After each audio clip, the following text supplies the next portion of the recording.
Hello and welcome back to CWU Live. We've had some great shows so far in 2025. Thank you for all of your feedback. Loads and loads of questions in the last couple of shows. Really do appreciate that. Tonight we have another great episode. We're delighted to be joined by General Secretary Dave Ward. Thanks for coming back on the show. Good evening, Michael. Evening, everybody. We've got Dave tonight. We're also going to have Dave in a couple of weeks' time with Martin Walsh to talk everything Royal Mail. So all those concerns that you guys working for Royal Mail have about your workplace, late starts, I know so much you want to talk about. We're actually going to park that today and talk about that in 2 weeks' time, because today we're going to talk about politics. I should say Dave will also join Karen Rose in the near future as well to talk all things telecoms, tech and financial services. As I say, tonight we're going to be talking about building the trade union movement and the union's political strategy. It's a political themed show this evening. We're not going to dodge anything. We want your questions. We're going to talk about the Labour Party, the Labour government, whether or not their failings are to such a degree that we should give up on them, or whether it's still worth engaging, as I know Dave has been doing extensively. And we'll also ask what the trade union movement is doing to bring workers together across sectors. And we'll talk about how the CWU can restructure in the coming months to ensure it continues to thrive in the workplace. Send in your questions on all of those issues. We'll sort of take them in turn. Let's get straight into a very sort of meaty topic, which is I know you've met Keir Starmer this week. That's something that you get to do as a general secretary of an affiliated union. Tell us about that meeting. What was sort of the context? What happened? So the meeting was mainly, from our point of view, to make it clear to the government, make it clear to the Prime Minister that they need to hold their nerve on the Employment Rights Bill, something which the CWU led the campaign. It was called then the New Deal for Workers. It will be the biggest set of changes that benefit workers that we've seen from any government in decades. But it's coming under huge pressure from business leaders who are trying to tell the government, I think, that they shouldn't be going as far as what they want to go. So our message to the Prime Minister was, Keir, you need to hold your nerve. You need to make sure that you deliver what you said you were going to deliver. Now, that meeting was also with Angie Rayner, the Deputy Prime Minister, and there were also other people from the Labour leadership that were in the meeting, along with myself and a number of General Secretaries. These are what's known as contact meetings. We have them every so often, but we also have the opportunity to obviously have other meetings with the Prime Minister and with other senior figures on particular issues. So each union, uses that access, and all of it really is always about protecting and enhancing the interests of our members. That's what we're there to do. That's why we take an interest in politics. And the Labour government aren't having a great time at the moment. They're not doing very well in the polls. And I suppose, especially relevant to what you've just been talking about there, I know you're saying you're going in there to speak to Keir Starmer to say, hold your nerve. You agreed to do this New Deal for working people. Let's see it through. From sort of reading the Financial Times and the financial press this week, it's clear he's getting a lot of pressure in the other direction. And that's principally because this Labour government has said our number one priority is growth. The growth figures aren't very good. They keep getting downgraded. And then also the tax they did on employers, so that sort of national insurance hike on the employment side, that's meant that lots of employers are saying, this is not a good environment for investment. We need you to give us a break elsewhere. And when businesses are asking for a break, what they mean is, can you water down the workers' rights? So did you get the impression that sort of he's listening to the siren voices in his ear telling him to give up on this or water down this? I think that it's always hard to judge. What we heard in the room is that they remain totally committed to introduce the Employment Rights Bill. We actually want them to go further. There are areas in this which maybe we'll get to talk about tonight, particularly around extending what's known as fair pay agreements. Currently, the proposal is in the care sector. We want to see that extended across other sectors of the economy. What that really means is sectorial collective bargaining. And our view is that's good for the economy. That will drive up wages across the UK. It will end this race to the bottom and replace it with, as I often say, the race to the top. And, we've got a role to play in that, in growing the economy. I think the jury's out because those pressures are clearly real. And one thing that I would say at the moment about where Labour are is I think people are probably struggling to understand what is Labour's direction. And there are times when I have to kind of question, do I understand the direction that Labour are going in? Now, that's not to dismiss, and anybody who tries to dismiss that, what they've inherited, which is a mess, which is huge challenges, the most worrying and uncertain times that I can ever remember. And these are big, big problems that have been in the making for a number of years, and the Tories have got to take a lot of the blame for that. I think there's huge problems in society around polarisation of views, where you can never really have a proper discussion about how do you solve these problems. And sitting behind it all, and often linking a lot of these challenges, is two monumental things. One, climate change, and two, the whole sort of technological revolution that we're going through. And this affects so many different things. It affects jobs, it affects people's lives. And I think what people are saying is, I can't quite see, I know you've inherited a mess, but I don't really know 7 or 8 months in what you're actually going to do about it. What's interesting about that is they've made very clear that their number one mission is to grow the economy. I think the challenge to grow the economy is to, they say they're pro-business and they're pro-worker. Well, I think those two things can only come together if you've got ideas on how you're going to introduce new business models. Because one of the observations I would make, and often put forward to Labour ministers when you get the opportunity to meet and see them, is that even when the economy has grown in the past, inequality has grown at the same time.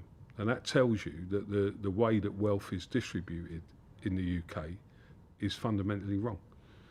And unless you're going to tackle that with different business models, I don't have great faith in the type of business leaders. Maybe that's some of the experiences that we see in the people that have led Royal Mail, the people that have led BT, led all of the companies, POL, all the companies where we have members in. They seem to be great at running an organisation based on the financial model, but they never seem to have the ideas on how you grow the business and our workers and customers and the country benefit from that. So I think there's a huge challenges that are sitting there. And at the moment, I think we've got to be honest and say people are not seeing clear enough the direction that Labour are meant to be taking. And so would that be your priority when you're speaking to them, which is sort of let's experiment with different business models or sort of have a more powerful workforce? Because other people would say the priority should be tax the rich, right? We always hear Rachel Reeves saying, I've got to make difficult decisions. She made a difficult decision on the WASPy women, didn't she, where she sort of said, I'm going to ignore the advice to reimburse them a bit. She made a difficult decision with the winter fuel payment, and she always says, I've got to balance my budget. And I mean, one answer, well, maybe you could tax the rich a little bit more. So I think she made the wrong decisions, or the Labour government made the wrong decisions. We were very vocal on that at the time. We continue to be vocal on it. And I think it's quite simple, really. You don't ask the people who can least afford it to pay the price for the mistakes of others. Therefore, I think one of the things that Labour's done wrong is that they boxed themselves in with their fiscal rules. That's not to say that the Chancellor is not right to say you need to, sort out the deficit, you need to have stability. Of course you need those things.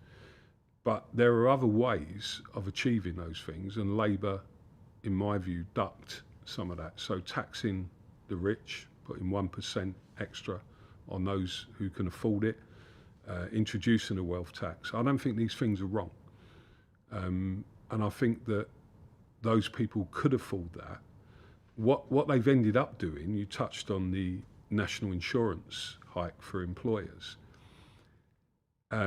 Whilst I think that employers have had it all their own way for too long, over decades, I think there has to be a recognition, and we see it obviously when we talk to employers, that effectively that could be seen as an anti-growth measure. It could be seen as a tax on jobs. Now, there's plenty of employers out there who exploit that all the time. They can afford that, but they will jump on the bandwagon and use that. But there will be some employers out there where that's a legitimate point. So I don't think that was the right way, and therefore changing the tax system was the right way. But And you'd be hearing that in, will you be hearing that in negotiations as well? Because in pay negotiations, obviously the boss is always trying to say, I haven't got any extra money. And this is just one other thing they can put onto that list, right? How can I give you, I would have actually given you a really good pay deal, but unfortunately, Rachel Reeves has added to our labour costs, which means that, as much as we'd love to, we can't. So I don't think it'd be the first time we'll be hearing that, and our officers and the national officers who are dealing with all the various employers, they're in that place at the moment where pay talks are starting very soon in all the big companies where we represent members. And it won't be the first time that we've heard employers saying, basically, that they ain't got any money. And sometimes that's true, but the answer to that is always, well, we want a bigger slice of the cake in that sense. We want you to grow the cake, and, we won't listen to what you're saying unless you show us that you've got actually other ideas that grow this business in a way that's going to help the workers and align the interests of workers. This is where I'll come back to these points about new models.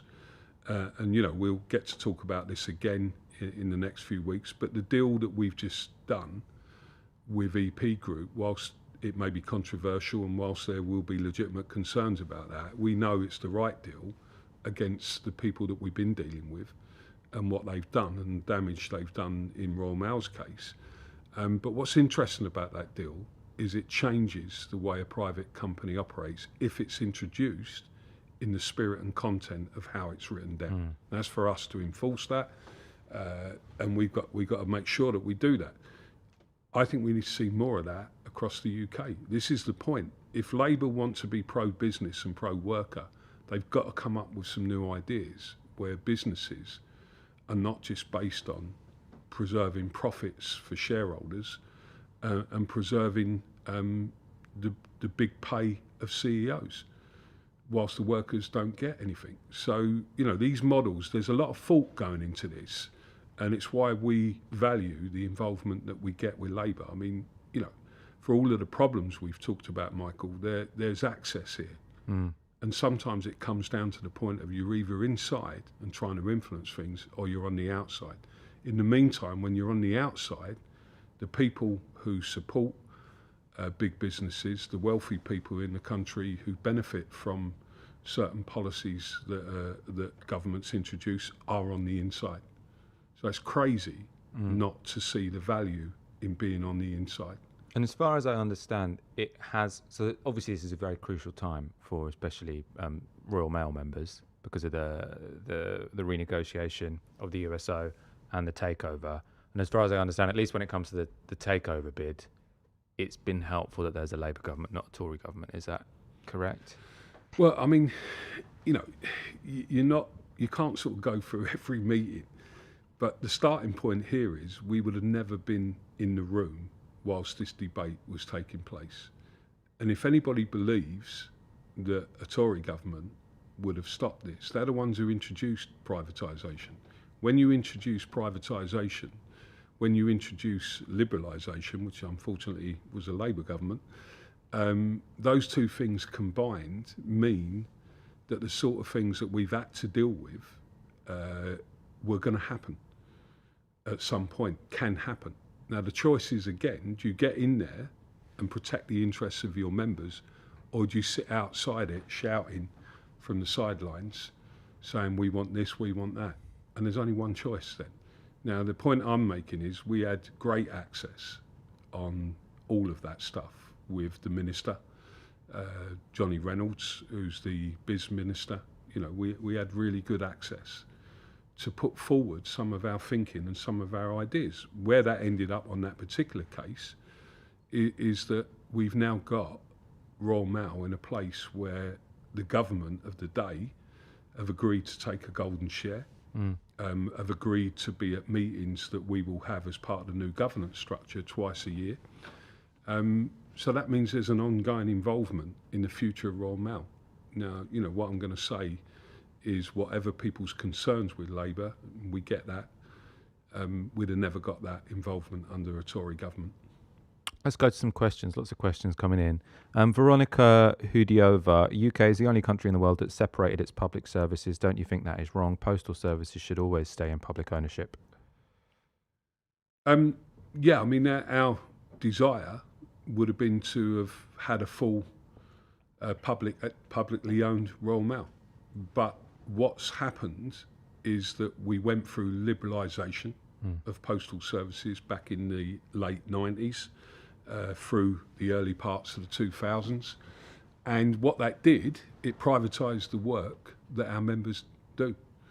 It basically gave access to private companies to use Royal Mail's network. And that was a massive step towards what was eventually going to happen once you do that first step, which is someone comes along, normally the Tories, at that particular point, as I think I've said previously, Labour themselves were saying it was a basket case. Peter Mandelson was then the business trade secretary.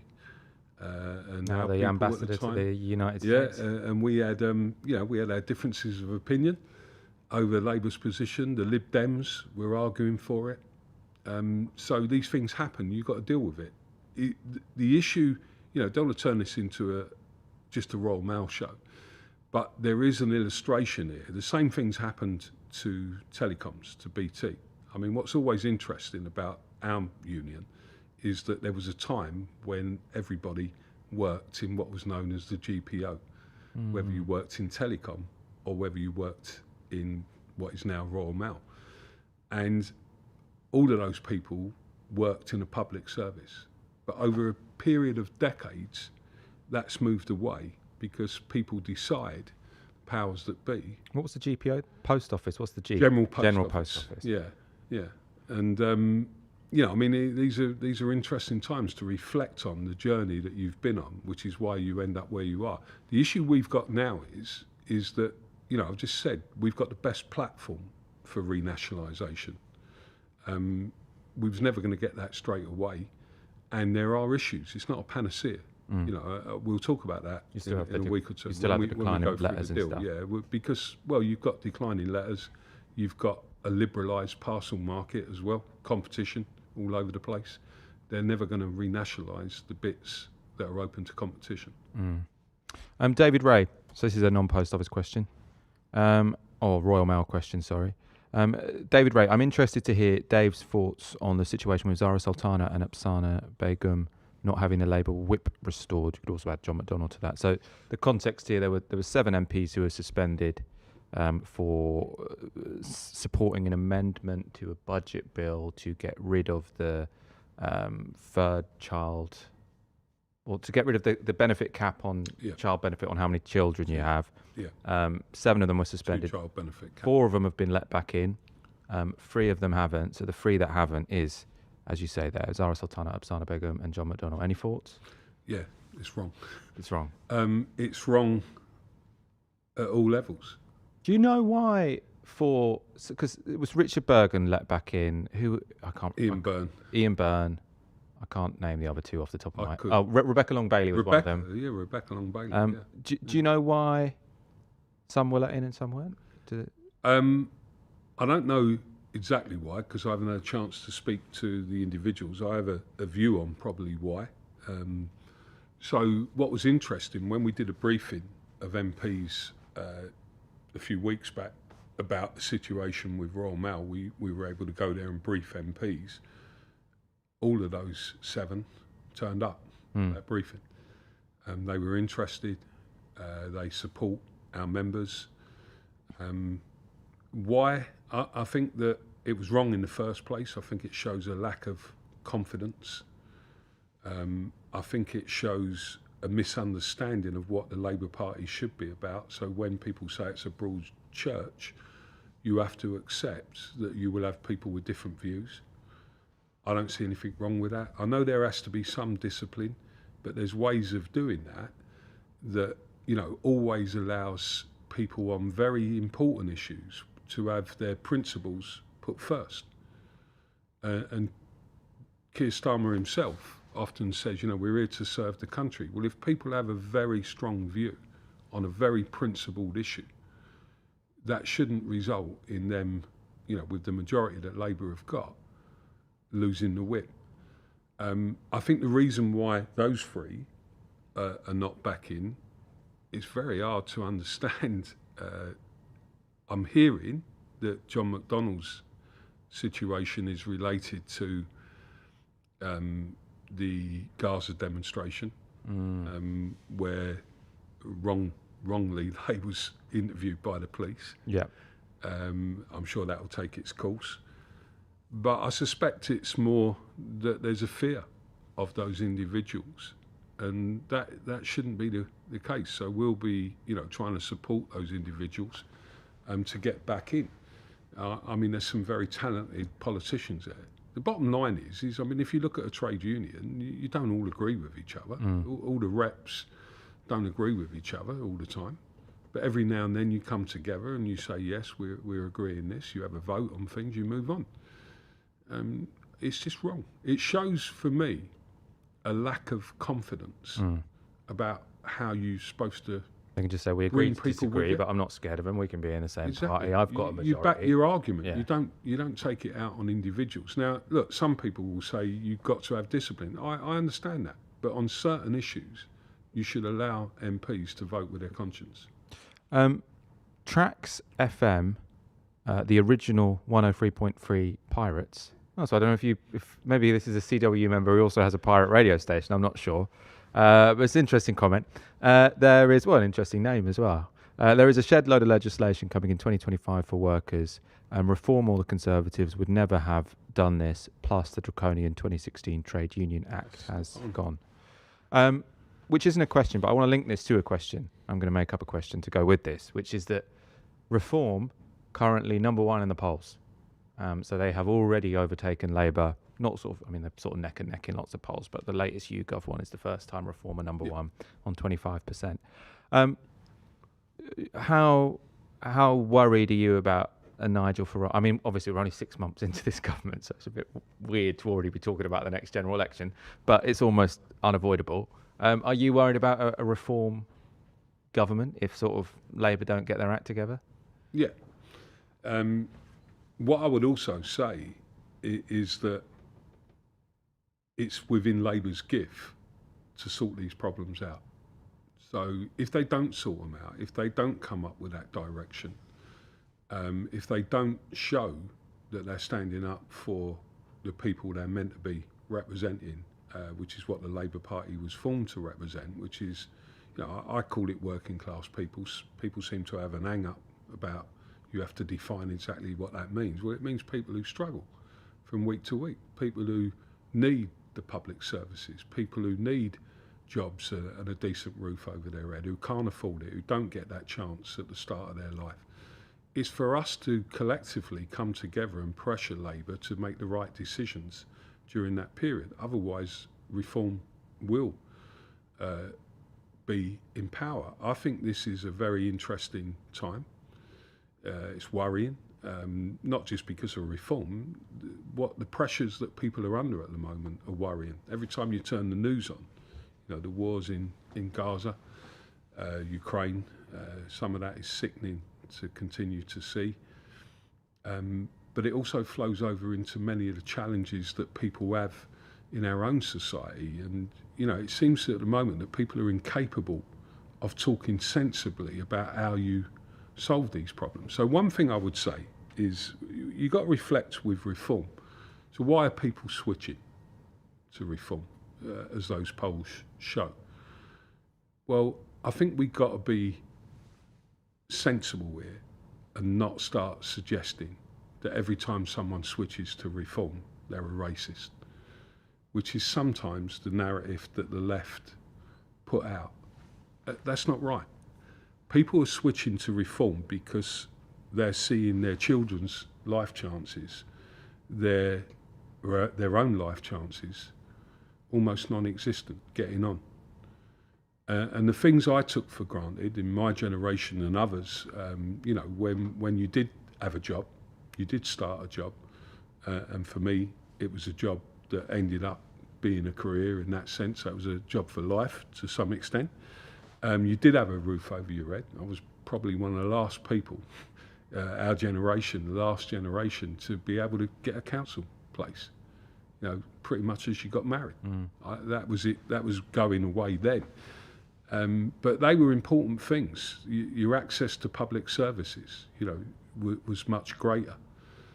Your access to GP services, the NHS, transport, it all felt a lot easier. These are important things. And Labour, I suppose people are switching because they're not seeing the direction that Labour are taking to deal with those fundamental issues. And what I think we've got to do with reform, though, is remind people that, so take the Employment Rights Bill that Trax FM said was important, and they were right to say that. Well, reform is opposing that bill. So let's test under the surface, what are their real policies to help working people? Same problems, how are they going to solve them? Let's talk about the NHS. Reform are talking about introducing private healthcare into the NHS in a fundamentally different way to what we've seen in the past. So how's that going to work out? How does that make it easier for people to afford things? So I think we've got to expose reform on one level for some of the stuff they talk about and, scratch under the surface. Let's have the debate with people like Farage. I personally accept that Farage is a very skilled communicator. Would you like to debate him? Yeah, definitely. Yeah, on those issues, on the issues that really matter, and on any issue. Because what about the other issues? Because obviously, I haven't seen a poll recently, but it seems likely that sort of if you said to people who are voting reform, what's your number one issue? Historically, they've said immigration. Yeah. Now I know that sort of as a trade union general secretary, your priorities, when you're speaking to Keir Starmer, are employment reform, workers' rights, maybe sort of fair taxation. Is migration a sort of, that's not your ballpark? You sort of stay out of that debate, or is that something that you feel, as a trade unionist, it's also worth having a position on? The way that we look at it, and I think it's increasingly the way you've got to look at it as a trade union, is that to help your members inside work, you've also got to be mindful of the challenges that they face out of work. And I think therefore our job is to stand up for them on all those issues. So yes, you're right. We make clear to our members all the time that our political work is primarily, the foundation of it is in improving their working lives. So the New Deal for workers, whatever anybody says, let's hope Labour hold their nerve on it. This is the biggest change that we've seen any political party come to the UK with. That's why the business leaders are up in arms. And it is going to rebalance the forces between the worker and the bosses, if you like. It's going to give people a better chance. That also helps grow the economy. The CWU was the union that founded that campaign. We was the one that got our heads together, went out there, spoke to other trade unions, then took that debate into the Labour Party, That took 7 or 8 years, hard graft, coordinating like-minded people, and it was done in the interest of our members and working people to give them a better deal. So we're proud of that, but now we've got to make sure that Labour stand up for it. But you've also got to be part of a wider debate. I tend to look at it that if things are right or they're wrong, and you feel strongly about it, you have a right to talk about that. So immigration is important. Of course it's important. It's important from the point of view of how you grow the economy. It's important that we as a country, in my view, are a country that has a tradition and a support going forward for refugees. Why would you turn away people who, when you see the things that you're seeing, why would you turn away people who've been through that in their lives? That's not how good human beings act. But I think it's also important to recognise, and I certainly recognise this, that you have to listen to the legitimate concerns that people are putting forward about immigration. And I think the real problem here is that we don't seem anymore to be able to have conversations that balance those two things. I think you can do it. I think you can come up with systems that work for everybody, that people would understand. And the job is to try and bring people to that place. What I don't like at the moment is that as soon as you start to debate anything, whether that's something at work, whether that's something outside of work, there's like two groups of people, and they're all saying you're 100% wrong on whatever direction you take. That ain't the real world. And do you find that because, people, you mentioned polarisation earlier as well, actually, which is that sort of political divides, as they get a bit more absolute and maybe a bit more sort of emotionally charged, can sort of divide organisations. Now, obviously, as a trade union, unity is strength, right? You want everyone to be on the same page. But do you find that there are branches where some people are Reform and some people are Labour, and they're sort of at each other's necks because one side's calling the other side racist, the other side's calling the other side communist, and it's all a mess? Or what? Or is that not something that sort of you think is a challenge? I don't think. I'm not saying that it don't happen in workplaces occasionally. Of course, things happen sometimes, but I think most of our members are good people. They will understand that. They're entitled to have a different view on politics. Our view on affiliating to Labour is one that has been backed by our members in a recent vote that we've just had. So the members, if they don't want you involved in politics, then they have a chance to say no. That's democratic. Yeah, and this was the vote on the political ballot on the political fund, late last year, wasn't it? The political fund, which the Tories put in the hope that people wouldn't affiliate. But of course, that goes back to the traditions of the Labour movement. If you're part of a trade union, you're part of the Labour movement. And we may have our differences with Labour, and we will. But unless our members tell us otherwise, which they can at any point, our branches can come to a conference, next conference we have, and say disaffiliate. That's the advantage that you get in a democratic organisation. I don't personally believe that our job is to tell ultimately, or to disagree with people if they decide to vote for a different political party. I think that's different from recommending who we think they should vote for. It's their choice at the end of the day. Our job is to put it all on the table and say to them why we believe you should be voting this way. Yeah. So the opinion of the union is generally that sort of it makes sense to back a Labour government, but if you vote Reform, no hard feelings. It's not no hard feelings in that sense. It's to put all the arguments forward and to engage in the debate in a way that hopefully brings people together. Yeah. I think what trade unions do, what I believe about trade unions, is the word collectivism over individuals. I think that society will be a much better place if we act collectively. And trade unions is the vehicle that allows you to have power when as individuals you wouldn't have that power. And as hard as it is, I will never ever not believe that that's the right way to approach things. Let's talk about the trade union movement. Obviously, whoever's in government. The trade union movement continues, goes on. What do you think is sort of the most interesting, exciting thing going on at the moment in terms of the trade union movement? What developments might our audience want to be looking out for?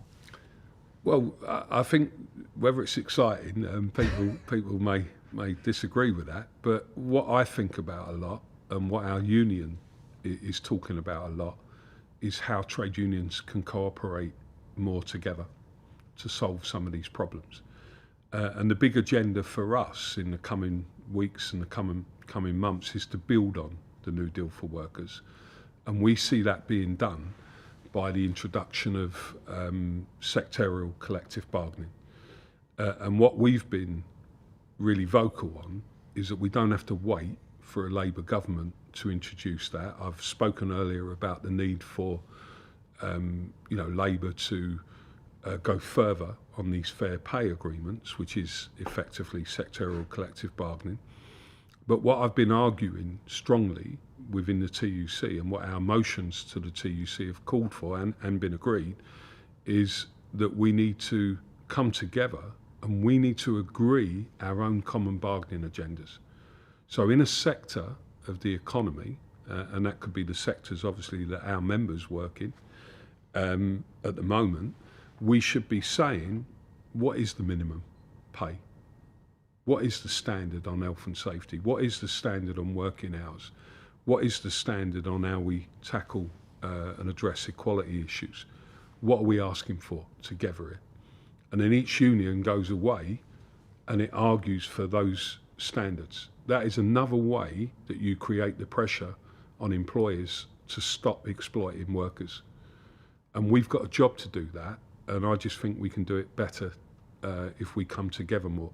When it comes to organising workers, recruiting more workers, then you can do that better if you're working together rather than if you're in competition with each other. So the big debate for me, which I have been thinking about for a while, is what are the models of trade unionism that are going to connect with younger people, that are going to enable us to recruit workers in different sectors as trade unions, because work is changing. And what is it we need to do? And the answer that I keep coming up with is we've got to work harder to be together rather than see it through the lens of your own individual union. I have to confess, Dave, I got a little bit distracted then because I've just been learning that Trax FM, the original 103.3 Pirates, is a long-standing CWU member, and they do have a YouTube page with 21,000 subscribers with lots of funk and soul. So that's worth checking out for CWU members. You're always full of surprises. Really interesting question here, which relates to what you were just saying, actually. I was still listening while I was looking up Trax FM. Ed Baldwin says, Institute of Employment Rights have concerns over Labour's interpretation of single status worker. What pressure can we put on MPs to stop any further watering down of the employment bill? So the point that Ed talks about, single status of worker, this is really about whether you're employed or whether you're self-employed. And this is one of the big policies of the CWU. We think that in the sectors that we operate in, where our members operate in, a lot of the competition are using bogus self-employment. Mm-hmm. And they create models of employment that in turn then undercut the companies where our members work. And then the companies come to the unions and say, we can't compete with these levels of wages, with these self-employed workers who basically have to take on the cost of their vans, the cost of their pensions. There's no pensions, there's no sick pay, no holiday pay, all of that sort of stuff. And therefore what we've been calling for is end this by introducing a single status of worker. You're either employed or you're self-employed. Define it more clearly, and end what is happening where these companies are coming in. These are big multinational companies. This is probably Amazon's the biggest player here, right? Because they think all their delivery people are self-employed, and that means that they don't have to give them proper holiday pay and all the rest. Exactly, and they can afford it, can't they? So what do you do in answer to Ed's question? I think it's a combination of getting the unions together to make that an issue. Can I say to you truthfully, one of the obstacles with that is amongst the unions themselves. So when we've debated this issue, some unions have done deals with employers in these sectors, which some of us may call sweetheart deals, which is you get recognition as a trade union, and the employer may even come to you and offer you recognition, but on the basis that you accept certain things. And now their argument will be you've got to get your foot in the door, and you've got to then progress it once you're in the door. We get that, but we think the right answer is for trade unions to come forward with common bargaining agendas so that we're all going in there and we're organising from a position of strength, not from a position of weakness that the employer determines, that they want to give you recognition, but, you can't really move things forward beyond that.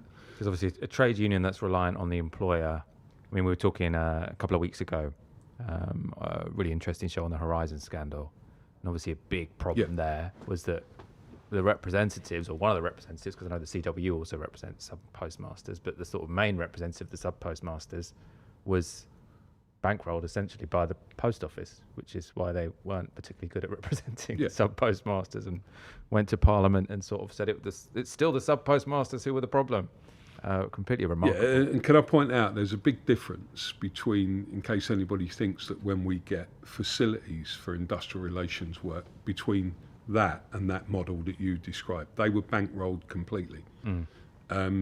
We are entitled, if you're a recognised trade union under the law, which the Tories were trying to change and take that away, to have certain facilities in order to represent our members.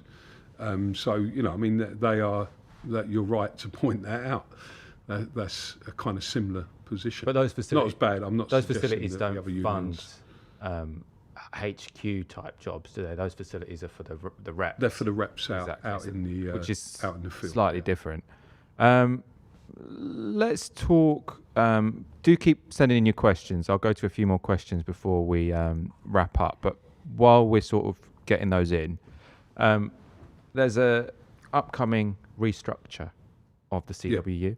I know you had a big conference in London towards the end of last year, where reps from all over the country came, and we put out a video actually that we sort of filmed at that, which you can see on the CWU channel. What's the latest on that? What should people know? What should they be aware of? I know there's a consultation, isn't there, out at the moment to branches. What's the thinking? So the thinking is that we have to restructure the CWU because we want to stay as a standalone union. We don't want to merge with another trade union. We're not the only union that faces some of these difficulties. Unfortunately, the CWU, in its sort of traditions, whilst we represent members in a number of different companies, the two bulk companies, if you like, where our members traditionally have worked, are the Royal Mail Group and BT. And, they, as companies, now operate in a permanently changed world of communications. We've seen both of those companies go through liberalisation, where they privatise the work. We've seen privatisation follow that. And these two companies, there's no getting away from this, are at the forefront of technological change. That's impacting on jobs, therefore it's impacting on our members. At the same time, we are growing in one area, which is tech workers, where we've introduced our Utah branch. I think you've had them on the show. These are tech workers in many different companies, and it is steady growth that we're seeing in those areas. So the union's looking at how you bring all these things together. And therefore we've got to restructure. But in restructuring, there are obviously financial considerations. We'll lead by example at CWU headquarters. We'll do what we need to do here to make sure that the CWU can stay as a standalone union. but we've also got an opportunity here, and this is the bit that we were getting across to our branches today. We had a briefing online earlier today to update them on the work we've done since Christmas. And in that briefing, we made clear that this is an opportunity to really think about how do we improve the representation for our members, basically at the workplace or at what we might call the local area. Where the CWU, we would argue, is a different union to a lot of unions, to most unions, is that, and people will have their views, not everyone agrees with the things that happen, but you have to sort of deal with all of these challenges, and that's when you come to, your answers and the members vote on them, is that we are a union that prides ourselves on being accessible to our members. We believe in what we call workplace local trade unionism. And we don't see the point in being in unions where you're top heavy, where you have like all of your people, are discussing things up here, but the members are not getting representation down there. Now, there are some big challenges for us on that. There's no doubt about it that the sort of use of technology has an impact on the ability of our local representatives to influence things in the way that they were able to years ago. What do you mean by that? Could you flesh that out a bit more? Well, I suppose one of the ways of explaining it is, if I took it as simply as this, our members, obviously I'm from the postal original side of the union, and if you did what's known as revisions, which our members don't like, they see these revisions, they often don't work. There's a load that were imposed during the dispute, and we've still got to try and find the answer to those problems, which is why the quality of service is failing. But if you did those revisions years ago, you would basically negotiate, and some of the methods that we used and the techniques we used to ensure that we got the right answer were very basic, and they were really about the balance of forces between yourselves as a group of workers and the management in the office, and obviously the managers above that. So, you would come up with an answer through negotiation. Now, there's so much science applied to that. So it's a computer that pumps out the new There's so revisions. much technology that's applied to that. It's that harder to negotiate with an algorithm. But at the same time, there are so many ways that we can still, improve the representation. And so what we're focusing on is two things. Yes, we need to, reduce the costs because the membership decline is there. We need to find ways of growing, and at the same time we also need to improve the level of representation. Now, what we've been saying to our branches is that we can do this, but it takes some honest conversation. So what we were talking to them about today, consultation hasn't started as such. It's going to start in the next couple of weeks. We'll be posing some very serious questions about how can we do things better. What do we really think of this? We're looking at ourselves. I do want to say to people, the way that we lead the union, we don't do that, look at others and not look at ourselves. We want our members ultimately to be involved in that. We want our reps to be involved in that. We've got a process that will take us through to a conference in June, where we'll be coming together with a set of proposals to restructure the CWU so that it stays as a standalone union going forward. This is an interesting question from Lawrence McIntosh. How do we start the dialogue with Labour to understand how UK jobs are being offshored, making our CWU members redundant in the UK, whilst awarding government contracts to these companies? That's interesting. Sort of one form of leverage that the government can use is they say, well, if you do things we don't like, offshoring people or making people redundant by sort of using AI in particular ways, we're not going to give them government contracts. Is that something that you've discussed with the Labour government? Yeah. In terms of, our setting out the challenges that we face, I think what Lawrence is talking about is obviously a real big problem in our telecoms and financial services sector. And Labour's got to do more to ensure that these jobs. So isn't it about really that if you have a model of business that is there with interests that are aligned, so that the worker benefits, the company benefits, and the customer benefits, as I say. I know it's easy to say and a lot harder to do.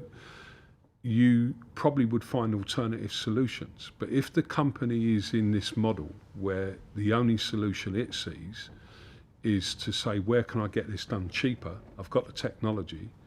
I'm going to get it cheaper by offshoring these jobs. Well, that can't be right. And what Labour's got to do is intervene in that in a way that makes the argument that if we're going to grow the UK economy and also play our part in the European economy and a world economy, we need a better deal for working people. So part of that is, let's sustain some of these jobs. Let's not do that.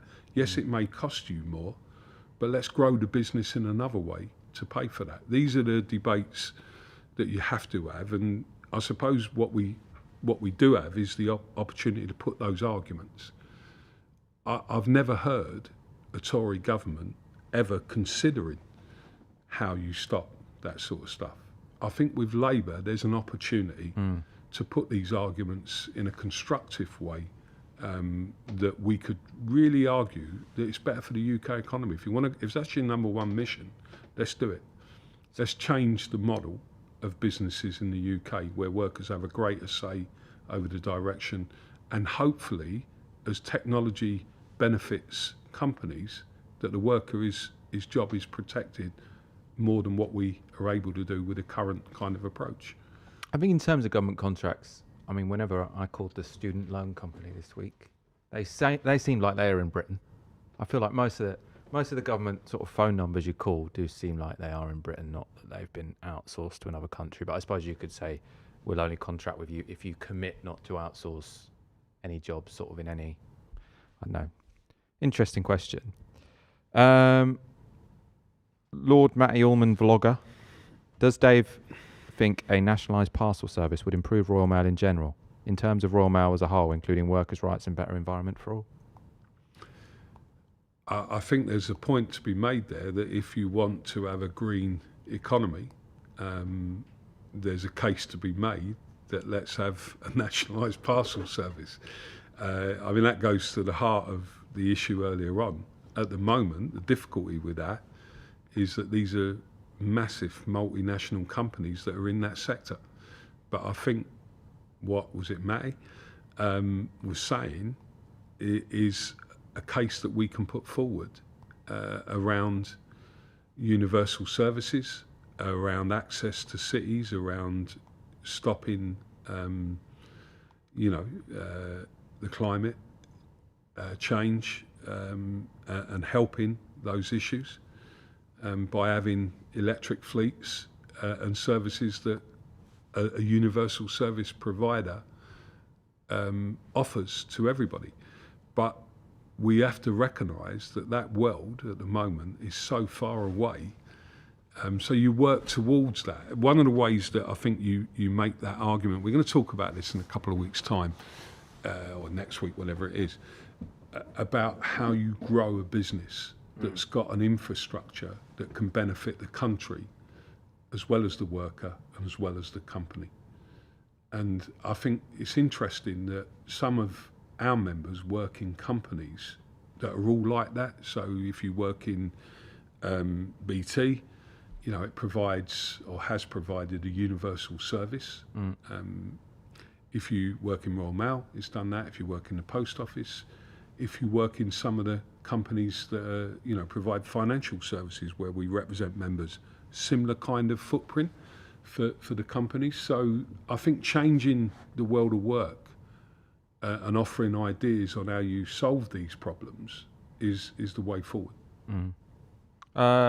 Let's do this as the final question, and we can sum up with some final thoughts. Ken Howard, Dave, what are your views on the policies of Mr. Trump, such as no tax on overtime? I know he had a policy on tips in the election of no tax on tips. Yeah. And I thought that was a bit silly in a way, because what it will do is it will incentivise you to lower wages even more to say, well, it's better if you get paid via tips because that means it won't get taxed, and then that's sort of an excuse to pay your staff even less. But I don't know. What do you think of? It's only been 2 weeks of Donald Trump. A lot has happened. What were your big takeaways from the first 2 weeks of Donald Trump back in the White House? I'm interested in politics, and I'm interested in anything, where workers can be represented and their views put forward. That's what we do, isn't it? And I do find myself listening to a lot of what's going on, particularly, funny enough, I'm quite interested in podcasts, and I listen to them sometimes rather than watch the telly. And I find myself listening at the moment to some of these things that are going on in America, because it is fascinating. I think Trump is a manipulator of people. He's quite good at manipulating the world of, the media. He's clearly, I personally think he's a bit strange. I don't think it's that controversial I don't to say think, that. No, it's not, is it? And I don't think all the things he's doing are the right things. If you look at what he's come out with on Gaza the other day, some of it's just mad. Some of it is also, though, it's quite clear that some of it is a tactic on how he feels that he's got to deliver change. So I'm not in the camp that's sitting here sort of, panicking and jumping to, because I think some of these things won't happen. The trade war stuff, as soon as he sort of threatens something, within about 24 hours, there's a deal. So he's an unusual person to be leading the so-called free world. There's a lot of worrying things that are there, but I think we've got to be rational in seeing how we deal with that thing. So I'm not a fan, but he's been elected, and you've got to deal with it. I'd love to be in a meeting or sitting and listening in a meeting when him and Keir Starmer finally get in the same room. I was going to say, you get to, what did you say, you have bi-monthly meetings with Keir Starmer, right? Yeah, we have. It would be more interesting to have bi-monthly meetings with Donald Trump, even if it... Maybe at the moment. I don't know how they'd end up, though, but whether you'd even come out of there. Yeah, whether you come out, yeah. Dave Ward, thank you so much for joining me. Always a pleasure to have these chats on this show. And thank you guys all for watching and for all of your questions. We'll be back next week. I think in a couple of weeks is when we're going to have Dave back on to talk about Royal Mail specifically. I have seen some questions in there about Royal Mail. We're saving those for a couple of weeks' time, because if you didn't watch it, we did have an episode last week with Tony Booch where we talked in a lot of detail about lots of Royal Mail issues. I know there's people asking about OpenReach as well. We had Karen Rose on recently. We're going to have her back on again. For now, thank you so much for watching CWU Live. Thanks to our members as well for watching tonight. Thank you. Appreciate it. Thank you so much for watching. Thank you, Dave. Stick with your union. Thank you. See you next week.